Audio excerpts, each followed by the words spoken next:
আল্লাহ যেন দ্রুত তাকে সুস্থ করে তোলেন।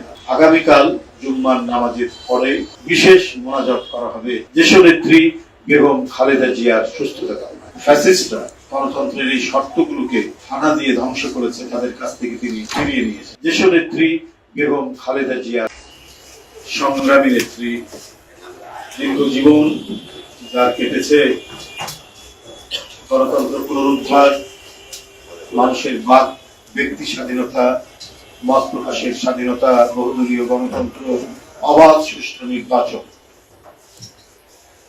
ইত্যাদি প্রশ্নে যিনি আপোষহীন থেকে আগ্রাসনের মুখে যে সমস্ত ফ্যাসিস্টরা গণতন্ত্রের এই শর্তগুলোকে হানা দিয়ে ধ্বংস করেছে, তাদের কাছ থেকে তিনি ফিরিয়ে নিয়ে এসেছেন। গণতন্ত্র এবং গণতান্ত্রিক যে বৈশিষ্ট্যগুলো যার কথা আমি বললাম, বাক স্বাধীনতা, ব্যক্তি স্বাধীনতা, মত প্রকাশের স্বাধীনতা, সংবাদপত্রের স্বাধীনতা, অবাধ ও সুষ্ঠু নির্বাচন। বন্ধুরা, এদেশের কোটি কোটি মানুষের অত্যন্ত শ্রদ্ধেয় নেত্রী দেশনেত্রী বেগম খালেদা জিয়া আজকে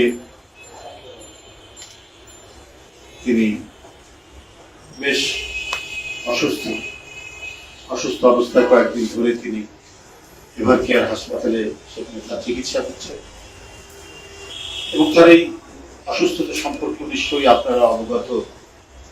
বারবার আমরা বলেছি, এই মানুষটি সুস্থ অবস্থায় কারাগারের ভিতর হেঁটে গেলেন, সেই মানুষটি ফিরে আসলেন গুরুতর অসুস্থ।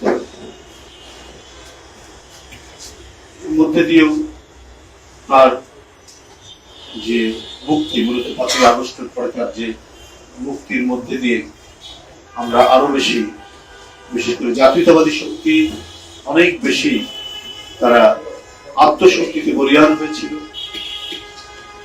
এবং বলিয়ান হয়েছে। তারা নতুন প্রেরণায় উদ্বুদ্ধ হয়ে তারা কাজ করছে। কিন্তু এই দীর্ঘদিন কারাগারে থাকার সময় ফ্যাসিস্টদের ভয়ঙ্কর নীল নকশায়, চক্রান্তে, ষড়যন্ত্রে তাকে অসুস্থ করা হয়েছে নানাভাবে। তার চিকিৎসা দেওয়া হয়নি, সুচিকিৎসা দেওয়া হয়নি, তাকে উন্নত চিকিৎসার জন্য কোন ধরনের সুযোগ দেওয়া হয়নি। এই অবস্থায় রোগে শোকে সংকটের মধ্যেও তিনি এই দেশকে, দলকে, দেশের মানুষকে তিনি শক্তি দিয়েছেন। যাই হোক, আজকে তিনি অসুস্থ অবস্থায় এভার কেয়ারে আছেন। তার আশু সুচিকিৎসা, আল্লাহ যেন দ্রুত তাকে সুস্থ করে তোলেন, এই জন্য আল্লাহর কাছে এদেশের মানুষ, সাধারণ মানুষ, দলের নেতাকর্মী সবাই তাই মনোবাক্যে মোনাজাত করবেন। আগামীকাল জুম্মার নামাজের পরে, জুম্মার নামাজের শেষে বিশেষ মোনাজাত করা হবে দেশনেত্রী বেগম খালেদা জিয়ার সুস্থতা কামনায়। দেশনেত্রী বেগম খালেদা জিয়ার সুস্থতা কামনায় সারা বাংলাদেশের সকল মসজিদে সেখানে জুম্মার নামাজের শেষে বিশেষ মোনাজাত করা হবে। আমাদের দলের সকল পর্যায়ের নেতাকর্মীকে